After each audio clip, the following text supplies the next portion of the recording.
Smart saving plan తో మీ ఆత్మీయులకు ఉజ్వలమైన సురక్షితమైన జీవితం అందించండి. టాటా ఏఏతో ఇది సాధ్యం.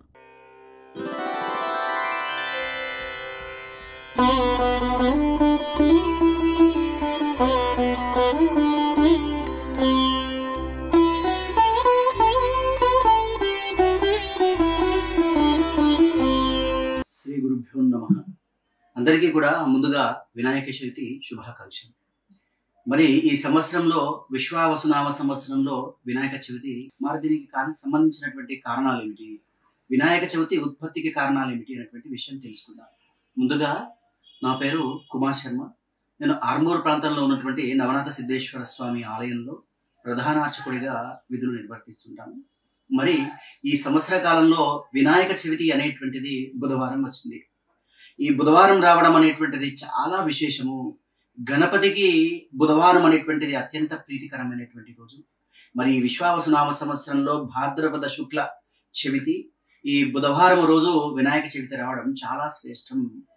అందుకు కారణంగా ఆది పురుషుడైనటువంటి పరమశివుడు పార్వతీదేవి పుత్రవాత్సల్యముతో వారిద్దరూ కూడా మనకు పిల్లలుంటే బాగుంటుందనే భావనతో కొంచెం సంకల్పం చేసుకొని ఉన్న సమయం లోపల ఈ గణపతి యొక్క జననం అనేటువంటిది జరిగింది. మరి దీనికి జరగడానికి కూడా లోక కారణమైనటువంటి కారణం ఉంది.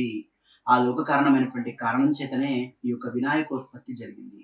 ఆ వినాయకోత్పత్తి జరగడానికి కారణం ఏమిటి అంటే మూషికాసురుని యొక్క వధ.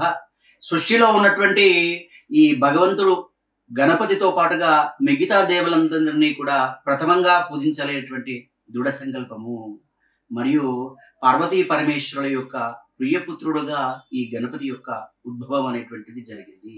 అందుకే వినాయక చవితి అత్యంత ప్రీతికరమైనటువంటిది. కేవలం మనమే కాదు, బయట దేశాల లోపల కూడా చిన్న పిల్లల నుండి పడితే పండు ముత్తైదు వరకు కూడా గణపతిని ఇష్టపడినటువంటి వాళ్ళు కూడా ఎవ్వరూ ఉండరు. అటువంటి వినాయక చవితి ఈ సంవత్సర కాలంలో బుధవారం వస్తుంది కాబట్టి మీరంతా కూడా ఖచ్చితంగా ఆచరించండి. మళ్ళీ ఈ సంవత్సర కాలంలో 27వ తేదీ ఈ ఆగస్టు నెలలో ఇది ప్రారంభమయ్యింది. మరి చివరిగా ఎప్పుడు పూర్తవుతుంది అని అంటే ఒక దగ్గర ఒక గ్రామంలో 11 రోజులు, 3 రోజులు, 5 రోజులు, 9 రోజులు గణపతి నిమజ్జనం ఉంటుంది. మరి ఈ సంవత్సర కాలంలో 11 రోజులు గణపతి కూర్చుండబెట్టుకోవడానికి అవకాశం ఉంది.